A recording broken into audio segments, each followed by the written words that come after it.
মা, ও মা, কি কি বানাচ্ছ? গোপুর জন্য আজকে পায়েস আর লুচি। এই যে কই দেখি। পায়েস হয়ে গেছে, এখন লুচি বানাবো। এই যে পায়েস, ও একটু খেজুরের গুড় দিব, দিইনি। উম, পায়েস বানাবো আর এই যে ফুলকো ফুলকো লুচি। আমরা তো এরকম পাটালি গুড় কিনে আনি, খেজুরের গুড় অত ভালো হয় না, তাই নামিয়ে নিই উনুন থেকে, তারপরে নিয়ে করি।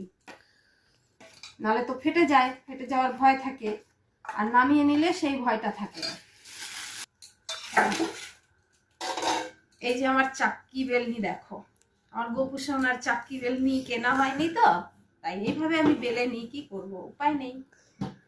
দিয়ে পায়েস আর লুচি, আমার গোপু সোনা আজকে প্রসাদ পাবে, পায়েস লুচি। কে কে খাবে চলে আসো। তাড়াতাড়ি চলে।